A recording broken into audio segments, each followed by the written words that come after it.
Nosso bem-vindo mais para os que vão nos acompanhar agora pela transmissão, do que para você que conosco celebrou, louvando o Senhor e o exaltando através dos cânticos do momento em que nos entregamos a louvar o bendito Deus, que é digno de toda a glória e toda a honra, de que o louvemos com todo o nosso ser. A ordem da Bíblia é: quem tem fôlego, louve ao Senhor. E quem tem fôlego, com toda a realidade e certeza, é alguém que está respirando ar, está vivendo, tem o fôlego de vida. Um dia perderemos esse nosso fôlego de vida, e então encerrar-se-á este momento na nossa humanidade, na forma humana, de estarmos louvando e bendizendo ao Senhor. E por falar em louvar e bendizer o Senhor, nós o louvamos por mais um ano de vida que a dona Célia alcançou. Eu já estou no número de aniversários dela que eu participo, chegando no número de 29 aniversários dela que eu participo. Eu peguei do 28º em diante. Ou seja, quando eu a conheci, ela estava no seu auge dos 27 anos. Alguns aqui estão indo para lá para os 27, não chegaram ainda nos 27 anos. É uma idade maravilhosa, 27 anos, não é? Mateus está a caminho dos 27, não é, Mateus? A Maria Júlia está caminhando também, daqui a pouquinho, mais 3 anos, chega lá nos 27 anos. E ela estava nos 27, então eu participei do 28, 29, 30, 31. Por sinal, o primeiro aniversário dela, da gente, de nós como casados, aconteceu exatamente há 28 anos atrás. E por coincidência do calendário, foi também naquele ano de 96, num domingo. Fizemos uma festa, tinha até churrasco. Não sei se ela se lembra disso, mas foi uma celebração e tal, naquele ano. Mas louvamos e bendizemos ao Senhor por esse momento. A mãe dela, Deus levou antes que completasse 57 anos, mas ela completou mais um ano de vida hoje. Eu fico imaginando, porque a data dela é 7/7/67, mas em algum lugar, várias pessoas nasceram no dia 7/7/77. Tem a colocação de 4/7, dia, mês e ano, não é?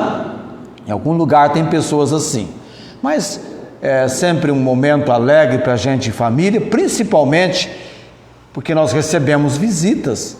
A irmã Inês, na medida do possível, Deus tem abençoado. Ela vem. Esse ano ela veio com o esposo e vieram de carro e chegaram. Deus os trouxe. Como creio que Deus também os conduziu no retorno, até onde eu sei, uma boa viagem. Chegaram bem. Ela já mandou um sinalzinho ali que chegou bem. Tirando o cansaço da vinda e ida, creio eu que estão muito bem. Agora vão descansar e ela está lá em Ribeirão Preto nos acompanhando. Arruma aqui para mim, Felipe, que dá um toquezinho ali, alguma coisa mexeu e eu perco o retorno da imagem. Às vezes um toquezinho, puxando alguma coisa assim. Aí, obrigado, Felipe. Esse aparelho aqui de vez em quando oculta o retorno da imagem para mim. Mas obrigado pelo auxílio do Felipe. Já vamos de imediato, porque eu estou em considerações finais e eu quero concluir as considerações finais de 1 aos Tessalonicenses, capítulo 2, versículo 11 e 12. É considerações finais, apenas o versículo 11 e 12 do assunto que nós estamos estudando e tratando aqui na Palavra de Deus, a respeito de Paulo, Silvano e Timóteo, no que diz respeito, no que se refere a interesse pessoal e vida que agrade a Deus num aspecto do ministério, do trabalho ministerial do apóstolo Paulo em Tessalônica, no empenho da sua dedicação e vida, servindo o Senhor Jesus Cristo, servo de Cristo, embaixador do Senhor Jesus Cristo, representante de Cristo, ministrando a palavra de Deus, o bendito Evangelho, que é a boa nova da morte, sepultamento e ressurreição de quem? Cristo. Tudo no viver cristão volta-se, converge para a pessoa do Senhor Jesus Cristo, o bendito e eterno Salvador. Estar em Cristo. Aliás, eu vi ontem um pastor dizendo duas frases que daí por diante, ao ouvi-las, quero jamais delas esquecer-me. As duas maiores alegrias do ser humano. A primeira alegria, conhecer Cristo. A segunda alegria, tornar Cristo conhecido. Amém? Como eu achei impressionante isso. Quero, daqui para frente, trazer sempre no meu coração, e do coração, da abundância do coração para a boca, essas duas frases, essas duas maiores alegrias do ser humano: conhecer Cristo e tornar Cristo conhecido. Amém? Foi bom estar lá ontem à noite. Se você não foi, realmente deixou de receber uma bênção de Deus. Já abriu lá um texto? Vamos à leitura. Eu sei que todos aqui são jovens, até mesmo quem tem o maior número de coleção de anos de vida, mas dá para a gente ficar apenas alguns instantes em pé. Versículo 11 e 12.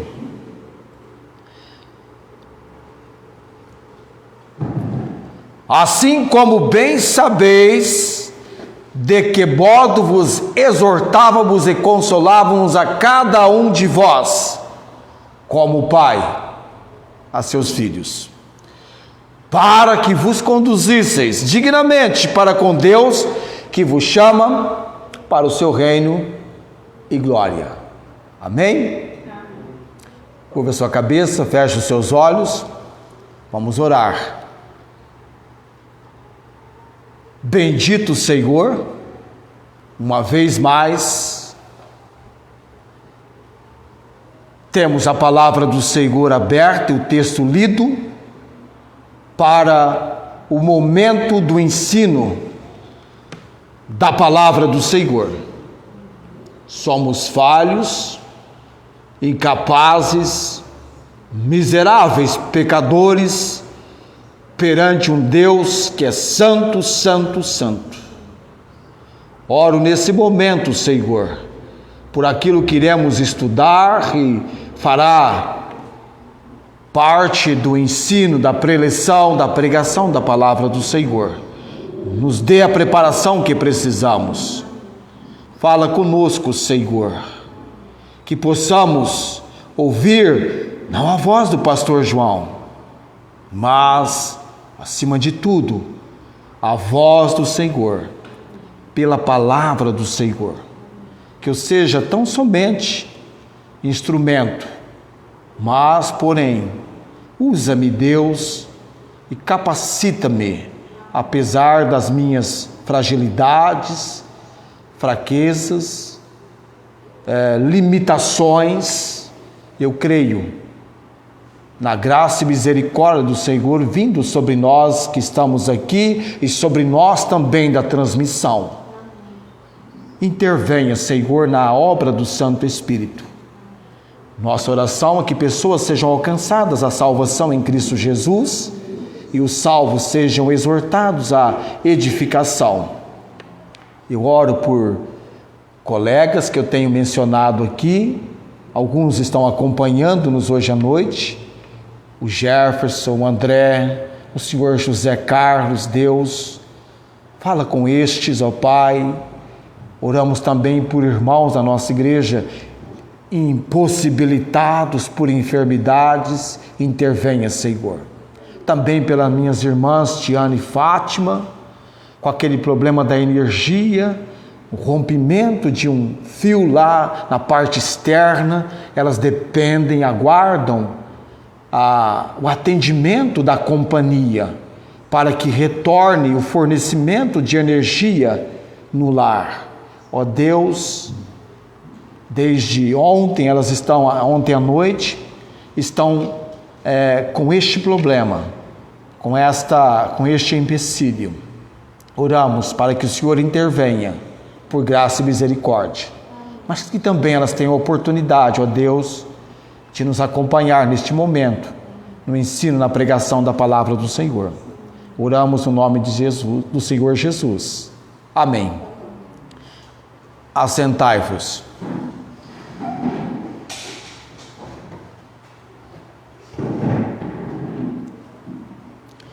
Pregamos algumas mensagens dentro do conceito bíblico, escriturístico das Escrituras sobre o ministério de Paulo em Tessalônica, que ele mesmo menciona para os tessalonicenses na sua carta. Isso veio para a divisão no capítulo 2. O pregador, e não é apenas Paulo, é Paulo, Silvano e Timóteo. Pessoas muito ligadas e envolvidas com o apóstolo Paulo e formando uma equipe de trabalho quando em Tessalônica, na Grécia, na Europa, estavam investidos do agir do Espírito Santo e para serem usados, não apenas Paulo, mas Silvano e Timóteo. Abraçaram a causa com grande empenho e disposição, homens sendo usados por Deus que alegravam-se no conhecimento de Cristo, como também se alegravam em divulgar, publicar, pregar o Evangelho, crendo no poder de Deus, de um Deus que não tem braços encolhidos, de um Deus que é todo-poderoso para salvar, libertar, transformar pessoas no planeta Terra, onde quer que elas estejam, sejam aqui, acolá, bem longe ou bem perto. É o Deus que tem a sua visão de tudo no mundo, porque Ele é onisciente, onipotente, onipresente. Ele sabe o que está acontecendo em cada cantinho mais remoto, mais distante do nosso planeta Terra. E por incrível, Ele tem poder de levar essa transmissão daqui onde estamos para onde for o propósito dele. Já pensou sobre isso? Amém? Para onde for o propósito dele? Moçambique, África, França, Inglaterra, Estados Unidos. Já pensou? Quem sabe agora o Rodrigo lá nos Estados Unidos, ele e a dona Michele com os filhos, poderiam estar nos assistindo, se impressionados fossem pelo agir. Então Deus tem poder sobre tudo, sobre todos. Se algo está em execução, passou pela permissão dele, porque Ele tem controle e domínio sobre tudo e sobre todo, inclusive sobre nossas vidas, sobre nosso viver. Ele muito bem nos conhece, mais do que você conhece a você mesmo. Deus nos conhece, isso é muito importante. Falando a respeito da praticidade do ministério de Paulo em Tessalônica, a parte prática, que é muito importante, aliada à parte da pregação em si, o agir deles como a mãe na ternura, o empenho de Paulo de uma vida de sacrifício por Cristo, que ficou muito bem colocado no versículo 9, no versículo 10, o testemunho de uma conduta aprovada e as marcas de valor dessa conduta, vindo então para o versículo 11 e 12, a questão de cada pessoa em Tessalônica, o individual, o interesse por cada pessoa ali, tanto para Paulo, como para Silvano e para Timóteo. E o desafio, dentro desse interesse pessoal, que cada um tivesse uma vida dentro do propósito de agradar a Deus. Interesse pessoal e vida que agrade a Deus. E para isso Paulo vai lembrá-los de que maneira, de que modo vos exortávamos e consolávamos a cada um de vós. O cada um de vós dá para nós de maneira muito precisa, clara, cristalina, o interesse pessoal. No modo como exortávamos e consolávamos a cada um de vós. Que modo é este, Paulo? Que modo? Como um pai a seus filhos. Nós entendemos a exortação. Lembra que eu disse para você que a palavra exortar traz a ideia de induzir, corrigir, aconselhar, animar, incitar. Lembra que eu disse para você que a ação exortativa do apóstolo Paulo foi no sentido de induzir, não de corrigir, mas de induzir os tessalonicenses a uma vida correta diante de Deus. E para isso Paulo investiu tempo com eles como um pai. Eu tenho estudado muito sobre pais espirituais, porque nós vamos tratar sobre esse assunto aqui na igreja. Veja bem, nós temos os pais biológicos, pais adotivos e pais espirituais. E Paulo era alguém que se considerou, não só ele, mas Silvano e Timóteo, como pais espirituais dos convertidos de Tessalônica. E como pais espirituais, eles deveriam praticar a exortação. No que diz respeito aqui, essa indução foi no sentido de já prepará-los para uma vida correta, decente, condizente diante do Senhor Deus, da vida cristã. Você veio a Cristo, vamos entender como é que funciona a vida cristã. Você está induzindo, é uma exortação que vai levá-lo a entender como viver a vida cristã.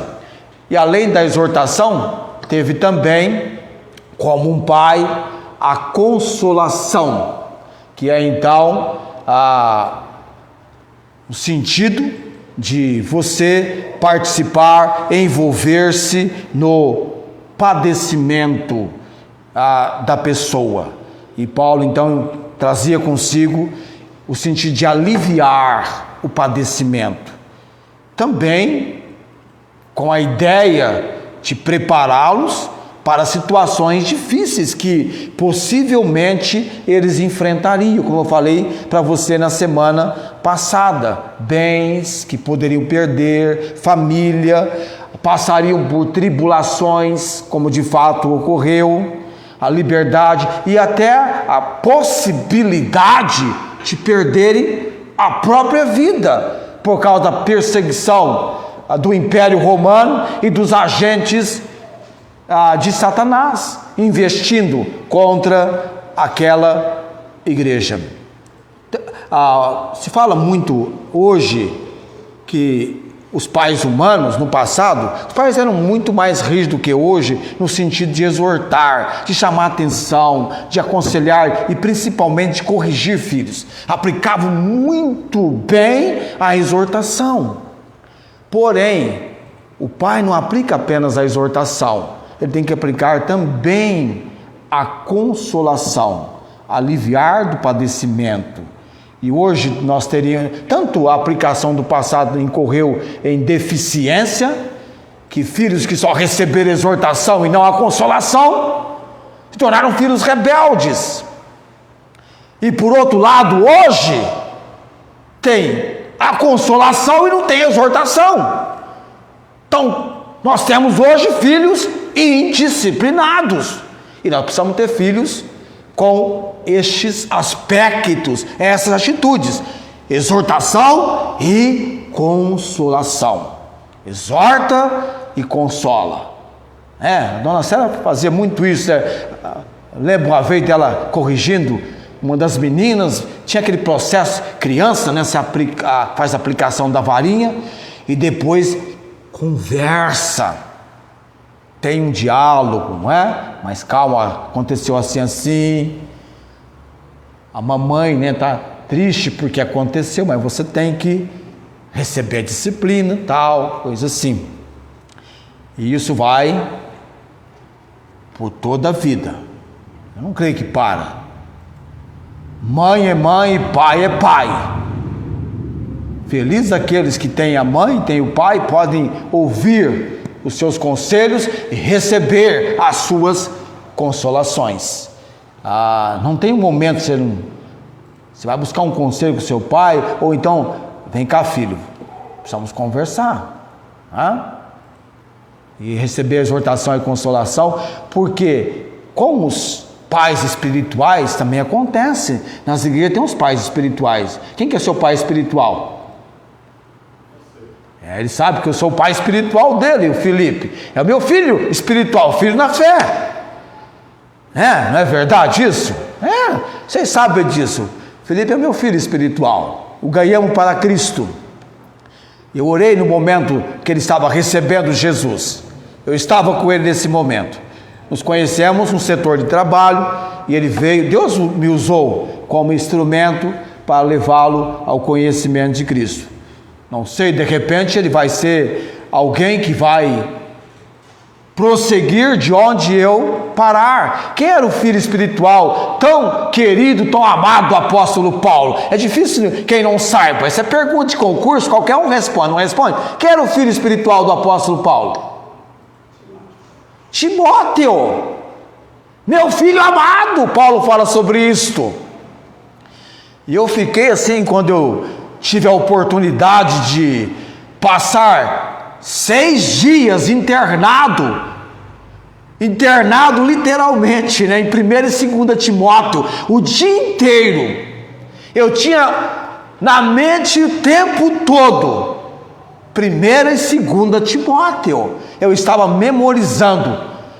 Que bênção que Deus me deu. Que dias que eu vivi. Eu lembro daqueles dias, do dia 30, 31, indo para o dia 30 e 31 de março, dia 1º, 2, 3 e 4 de abril, 39 anos atrás, eu fiquei internado com 1ª e 2ª Timóteo.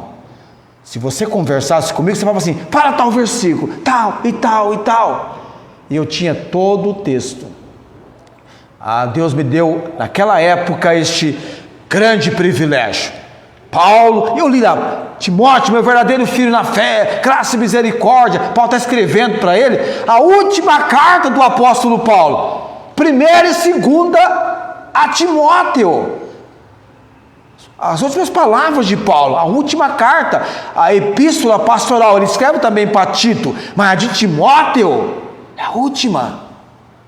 Com o seu, só Lucas está comigo, ele fala para Timóteo. Procura vir ter comigo depressa, só Lucas está comigo. Veja bem quem, no final da vida do apóstolo Paulo, tantos nomes que ele menciona, no momento da vida dele, vai dizer para Timóteo, só Lucas está comigo, procura vir ter comigo depressa. Paulo anseia o contato de Timóteo. Quando Paulo trata os tessalonicenses convertidos, são seus filhos espirituais. E Paulo, então, essas duas atitudes que Paulo traz em consideração com eles, assim como bem sabeis de que modo vos exortávamos e consolávamos a cada um de vós, como pai a seus filhos, essas duas atitudes, ao tomar essas duas atitudes, tem um objetivo. Qual a finalidade de Paulo?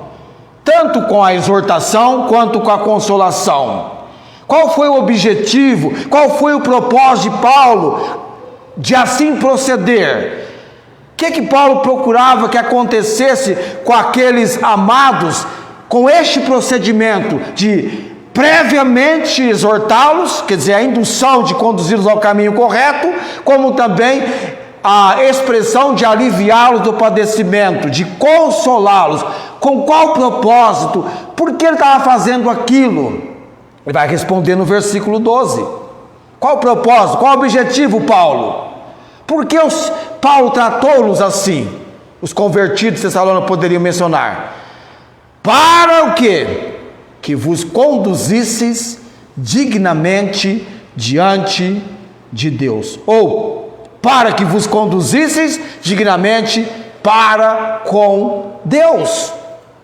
Então, as exortações e consolações de Paulo, como também dos pastores que tratam os seus fiéis como filhos, têm um objetivo específico: para que vos conduzisseis, ou para que os convertidos venham se conduzir dignamente, da maneira que Deus merece que eu e você venhamos nos conduzir, tomando como exemplo Cristo. Aquele que está em Cristo deve andar como Ele andou, nos ensina a epístola aos Colossenses. Então, Paulo, que já assim se conduzia, com Timóteo, com Silvano, entendem que essas duas atitudes, desenvolvida no tratamento individual com aquela igreja, deveria levá-los a este procedimento, a maneira que eles iriam se conduzir diante de Deus. Quando Paulo escreve a epístola aos Romanos, até o capítulo 11 é um campo doutrinário, de ensino, de preceitos, muito forte. Mas quando chega no capítulo 12, vem a parte prática, a praticidade no viver diário do homem e mulher de Deus. O que Paulo diz no capítulo 12, versículo 1? Começa com clamor de joelhos. Rogo-vos, pois, irmãos, pela compaixão de Deus, que apresenteis os vossos corpos em sacrifício vivo, santo e agradável a Deus, que é o vosso culto racional. E não vos conformeis com este mundo, mas transformai-vos pela renovação da vossa mente, do vosso entendimento, para que experimenteis qual seja a boa, agradável e perfeita vontade de Deus. Com isso, Paulo está levando-nos a uma compreensão que a exortação, consolação que ele praticou com a igreja em Tessalônica não foi em nenhum momento para sofrimento do fiel, daqueles convertidos, mas para que eles pudessem ter uma agradável experiência com Deus e experimentassem a boa, agradável e perfeita vontade de Deus, de maneira que pudessem expressar no seu viver um viver digno de Deus. Aquele que é digno de que para Ele apresentemos o nosso melhor empenho para com a palavra dEle, para conviver na vida de oração, dedicação. Faça o melhor que você tenha condição de fazer, quer dizer, de acordo com as possibilidades apresentadas, sempre o melhor. E a Ele é digno de que o louvemos, o exaltemos, o dignifiquemos, experimentar a boa, agradável e perfeita. Não, a vontade de Deus não entra em confusão, não entra em choque. É o melhor. Já imaginou? Amém mesmo, não é? Qual é a vontade de Deus na sua vida? Vai envolver o seu viver. Talvez você tenha 18, 20 anos. Qual é a vontade de Deus para você? Tem uma vontade de Deus para a sua vida. Até a pessoa está começando a vida cristã hoje, acabou de receber Cristo como Senhor e Salvador. Deus tem uma vontade que é boa, agradável e perfeita. para que aquela pessoa venha conhecer e viver. E o Espírito Santo aplica então você desenvolvendo o seu viver, buscando conhecer e praticar a vontade de Deus, a paz no seu coração. A vida cristã não deve ser encarada ou imaginada que ela vai viver na nossa força humana, limitada. A vida cristã requer aspectos sobrenaturais, envolve milagres, é verdade. Se você considerar a vida cristã como uma vida que vai ser vivida dentro das considerações do que é possível, não é assim. Ela tem um aspecto do agir do Deus do impossível, que vai muito além da nossa compreensão, do nosso entendimento. E não é uma vida cristã limitada a recursos humanos, a bens humanos, a bens materiais. Vai além disso, do agir do Deus do impossível. Basta você ter uma compreensão da sua leitura da palavra de Deus, do seu envolvimento com Deus. É o Deus do impossível. Eu me lembro no ano de 95, eu fui para uma reunião de pastores em Orlândia,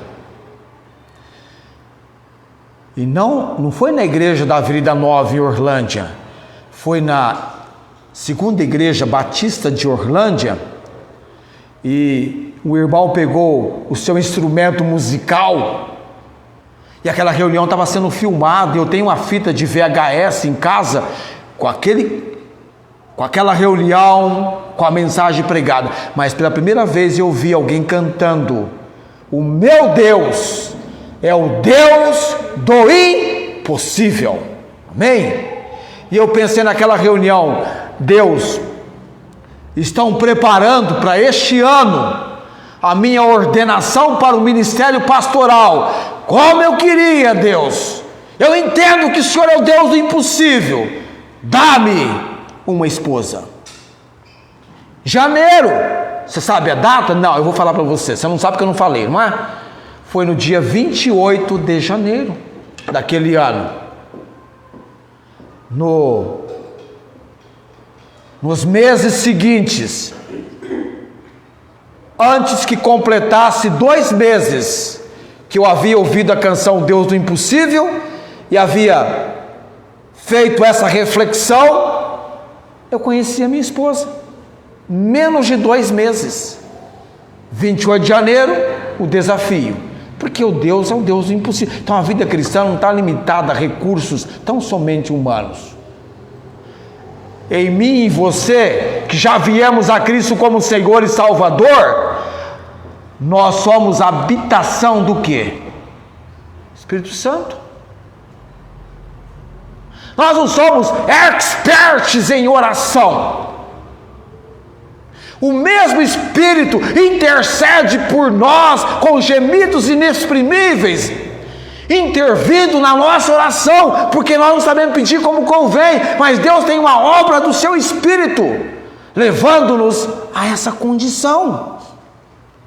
Então há uma vida cristã dentro da vontade de Deus que é boa, agradável e perfeita, e nós, com os recursos de Deus, com a obra, o agir do Espírito Santo, poderemos entrar na condição dos enfileirados numa fila. Eu quero experimentar a boa, agradável e perfeita vontade de Deus, pois então eu vou estar vivendo uma vida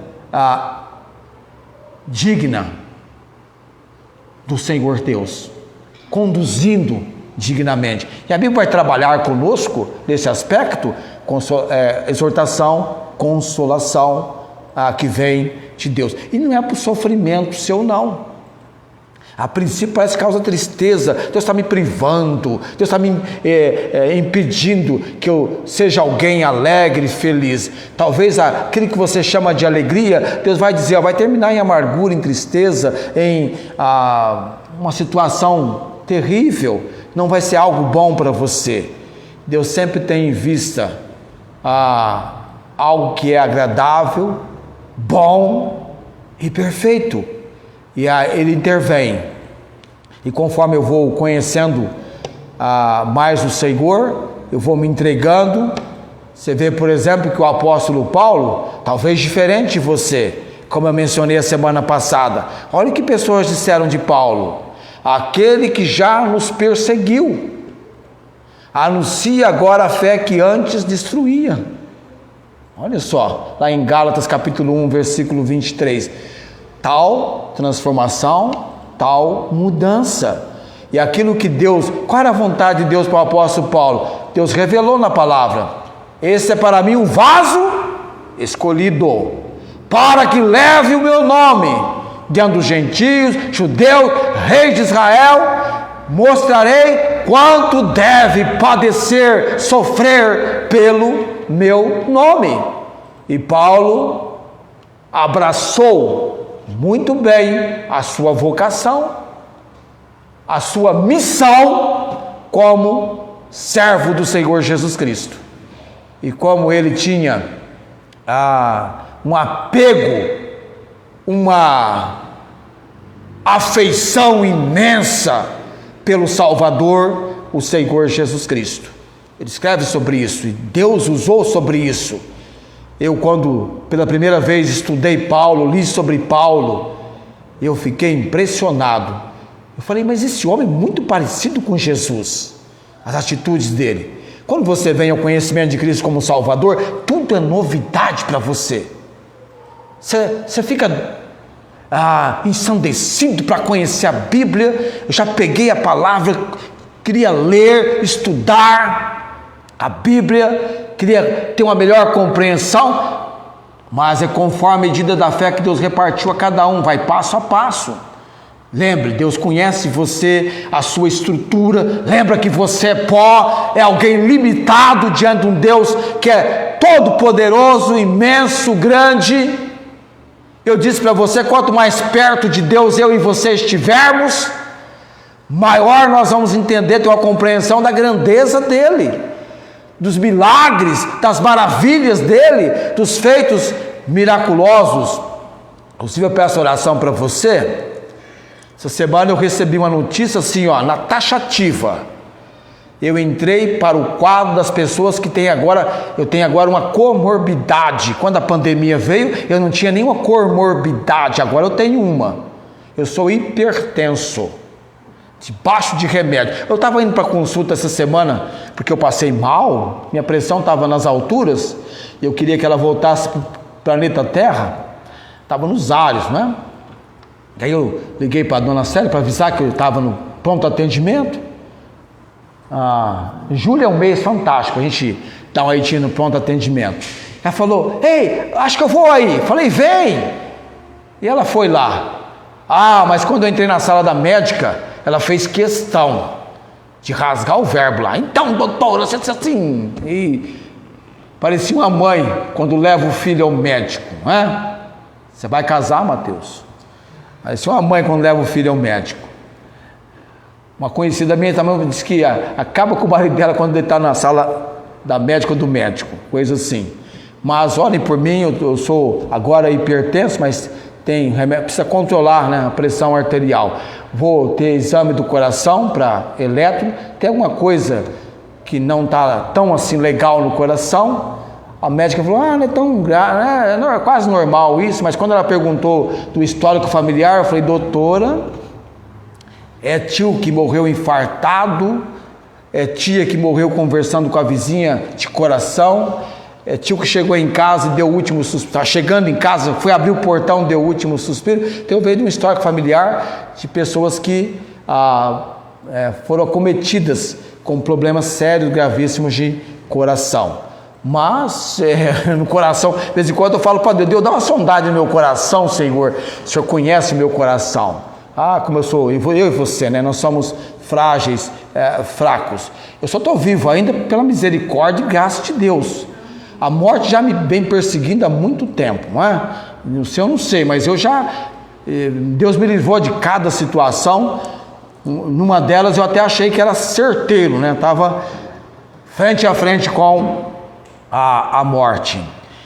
Nós, no propósito de fazer a vontade de Deus, alcançar Deus, quando nós não temos a instrução, vamos agir de maneira errada, por ignorância, e Paulo tinha o objetivo que aqueles irmãos tivessem o conhecimento correto, para que fossem conduzidos dignamente diante do Senhor. Isso é importante. Na vida cristã, você ter o seu orientador, alguém que vai te acompanhar. A pessoa veio a Cristo, se ela não é acompanhada, não vai desenvolver como é necessário. Então, é o discipulado. Então, você tem que se entregar ao discipulado. Aceitou Jesus, tem que fazer o discipulado. Tem que ser discipulado. Não tem como você desenvolver sem ter... É uma ordem bíblica dada pelo Senhor Jesus para a sua igreja.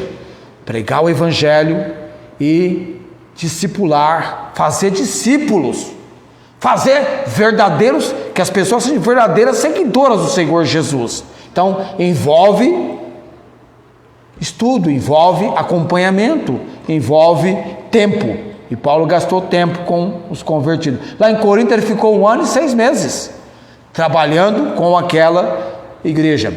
Pode observar que convertidos que têm uma frequência sólida, consistente nos cultos. Se a igreja tem 10 cultos na semana e está lá nos 10 cultos, observa o desenvolvimento da tal pessoa. Observa.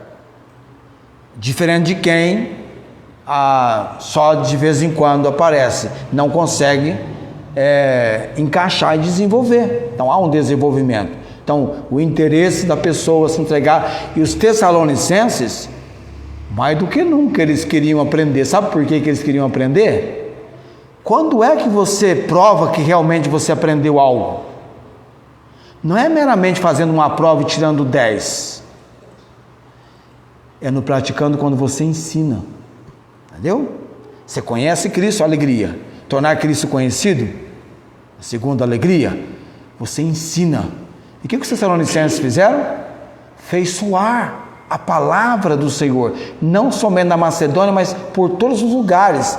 A fé deles se espalhou de tal maneira, imagina quando usa a expressão de tal maneira, colocaram em prática, ensinaram. Dizem que os melhores na matéria de química é quem ensina. Se você não praticar, você esquece. É verdade. Não só aqui, matemática e outras matérias mais. Tem expressões que eu não uso, que eu não pratico, que quando eu tento lembrar, o cérebro precisa de um tempo, de algumas horas, para buscar um arquivo morto. Sei lá se é arquivo morto que chamam, sei que está lá escondido em alguma coisa, no subconsciente, enfim. Demora para chegar a informação. Então, os Tessalonicenses muito bem sabiam da importância de receber a instrução, porque eles estavam envolvidos também em instruir outros. Quer ver uma igreja desenvolver, prosperar, ir avante? É quando os convertidos têm o compromisso, a responsabilidade de instruir outros. Os mais velhos cuidando dos mais novos, zelando, envolvendo a sua vida com os mais novos estão chegando. No meu campo de trabalho, quando chega alguém para vir para a nossa equipe de trabalho, sabe o que a supervisão faz? Chega lá e apresenta, esse aqui é fulano de tal, ele vai trabalhar com vocês, ensine-o, ensine-a. Ok, estou apresentando, só apresenta e deixa lá com a gente, e a gente vai com a equipe instruir aquela pessoa. Nós entendemos que pelo menos aquela pessoa precisa de 3 meses para adaptação, 3 meses, para começar a desenvolver como os que já estão lá 1 ano, 2 anos, 3 anos, enfim. Não vai trabalhar como a equipe trabalha, vai ter dificuldades. Nós vamos ter paciência, consideração. Alguns pegam muito rápido, outros não. E assim então você está começando. na empresa que eu trabalho, quando uma pessoa está iniciando, ela fica até meia perdida, meia desnorteada, né? Uma cara estranha, né? Com medo, receio. Aos pouquinhos ela vai se soltando, ela vai se ambientando. Até para ambientar demora. Você vem assim meio arredio, não é? É assim, imagina você colocar o Mateus nos Estados Unidos agora, implanta ele nos Estados Unidos, e vai ficar desambientado. Ainda que ele não saiba nenhuma palavra, ou algumas palavras em inglês, vai chegar um momento que ele vai começar a falar. Eu conheci e convivi com muitos americanos. Alguns eu conheci quando não sabia absolutamente nada de português. Era só desaparecer com eles por um ano. Eles desapareciam, sumiam lá para São Paulo. E quando voltavam de São Paulo, já voltavam portuguesando. Ainda com muitos lápis, muitas falas, mas já estava falando português. Eu tive um amigo assim, nós convivemos. E a gente ajudava muito eles com as expressões. Porque entre você aprender português e inglês, português é muito mais difícil do que o inglês. Você sabe disso, é verdade. Verbo então nem se fala, não é? Melhor coisa é ler a Bíblia, vai ajudar muito, não é? Muito bem. Por que Paulo queria então exortar, consolar, objetivo? Conduzir dignamente. Mas por que conduzir dignamente? Por que agir assim? Por que isso se fazia necessário? Depois de levá-los a entender as suas atitudes, tanto a exortação quanto a consolação para viver do modo digno de Deus, ele mostra por que isso era tão importante. Versículo 12: que vos chama para o seu reino e glória. Quem é que Deus chama para o seu reino e glória, senão o que ele chama de povo seu?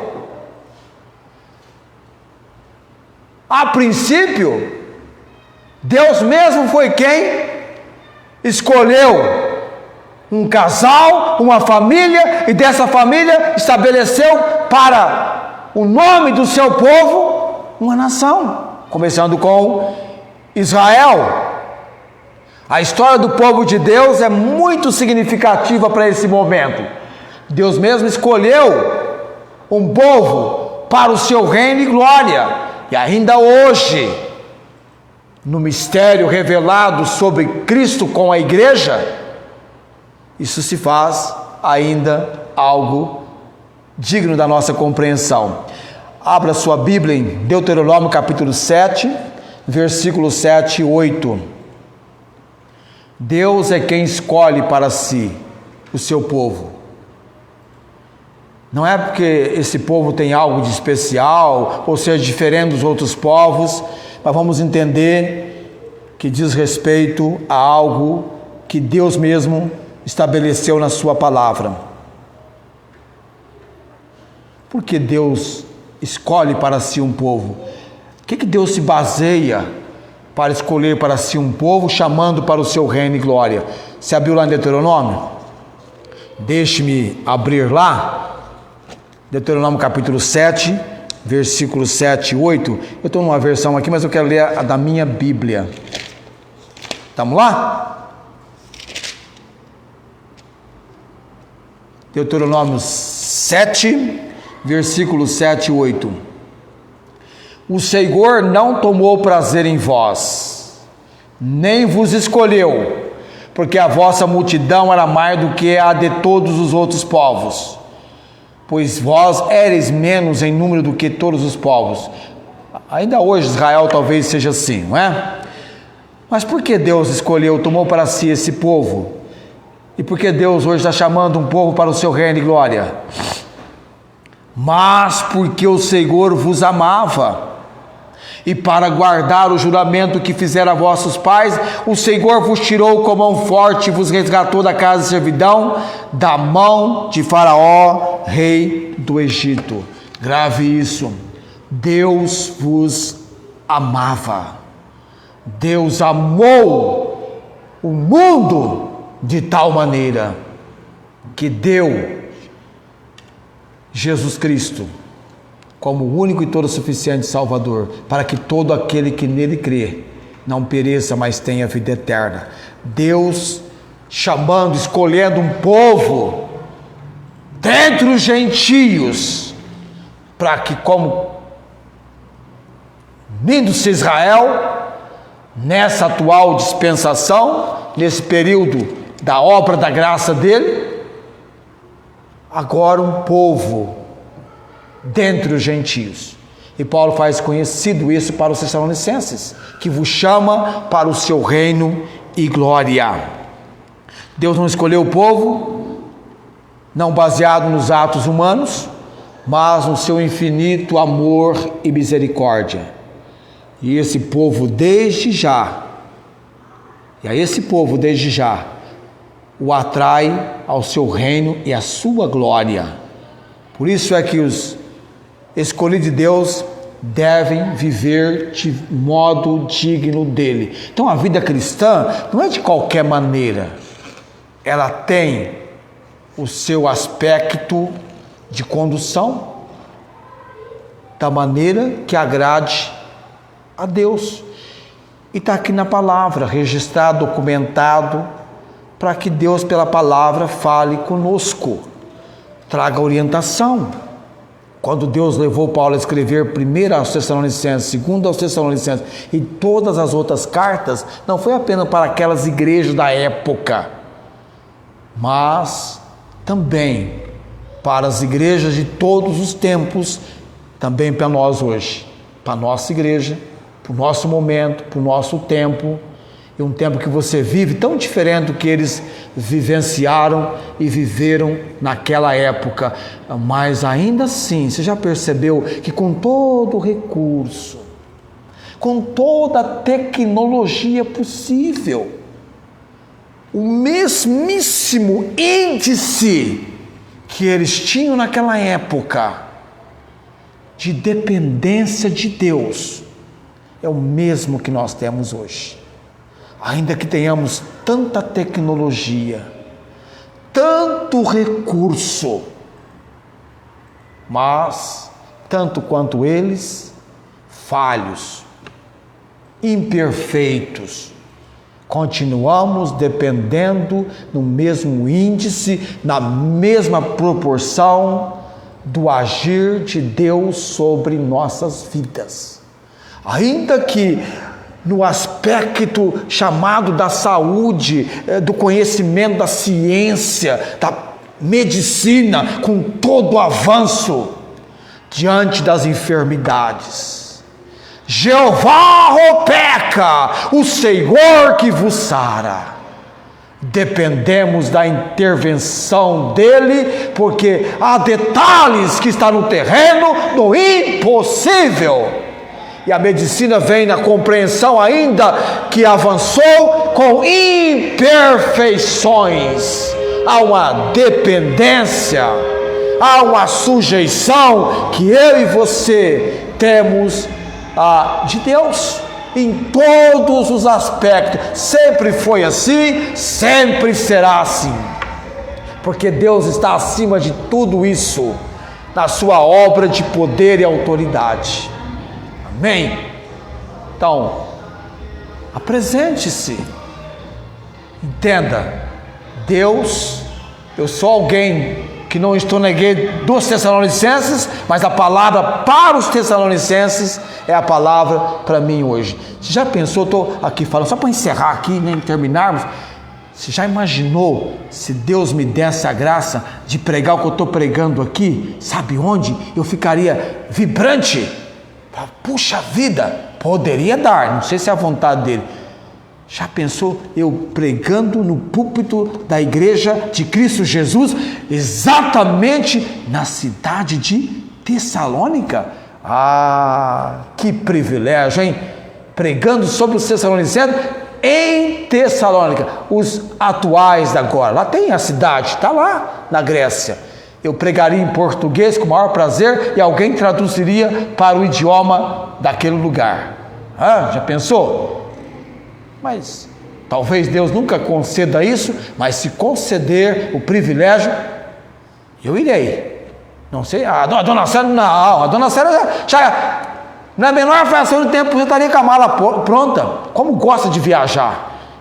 Nossa, vamos para Tessalônica. Vou pregar em Tessalônica.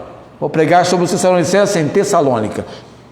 Eu fui longe agora, né? Fui longe, é um sonho. É um pensamento que veio e eu aproveitei para abraçar a causa. Mas quem sabe? Quem sabe? Não sei. É o Deus do impossível. Se for da vontade dele, se pedimos alguma coisa segundo a sua vontade, sabemos que ele nos ouve. Se não for da vontade dele, não será isso assim. Coloquemos-nos em pé nesse momento.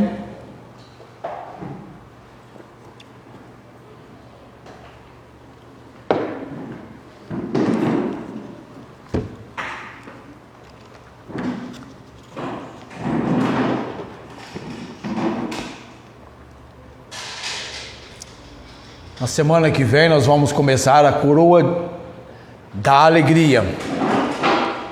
Vamos começar a coroa da alegria, do versículo 13 ao versículo final, no capítulo 2.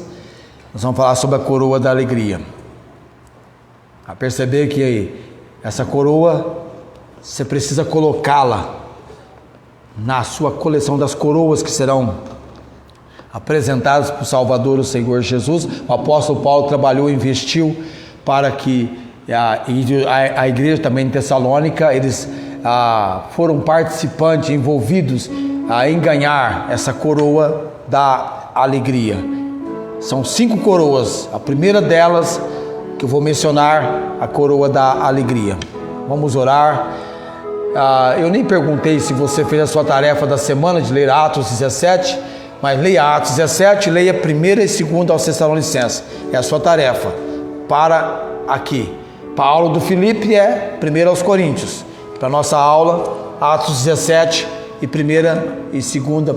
Pode até ficar em 1 Tessalonicenses, lendo talvez agora o trecho 17, de 13 ao final do capítulo 2. Vamos orar nesse momento. Nosso Deus e Pai Celestial, graças te damos por esse tempo na presença do Senhor. A tua palavra é fiel, porque o Senhor é o Deus fiel, não pode negar-se a si mesmo, permanece fiel, mesmo quando nós somos infiéis. Dá-nos, ó Deus, um coração sensível, que não apenas recebamos a palavra do Senhor, mas que da abundância do coração ela venha para a nossa boca.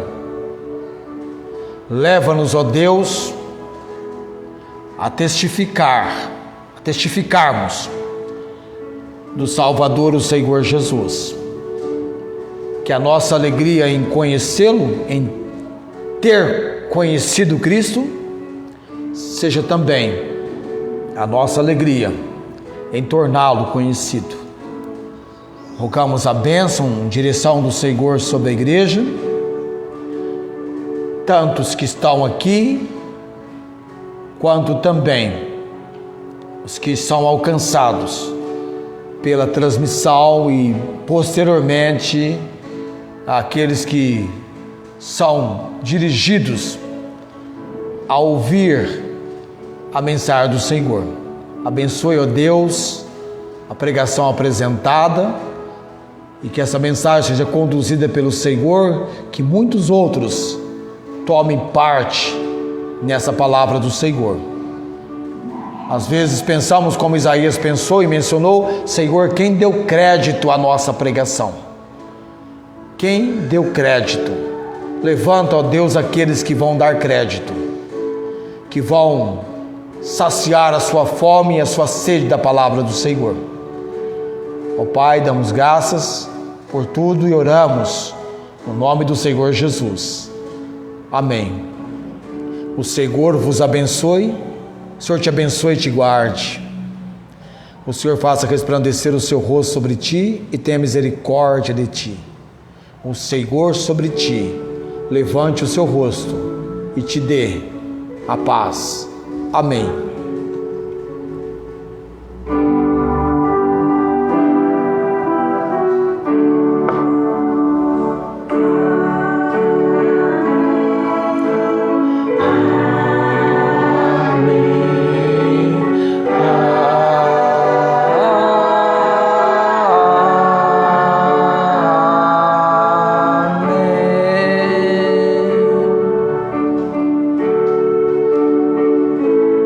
Amém.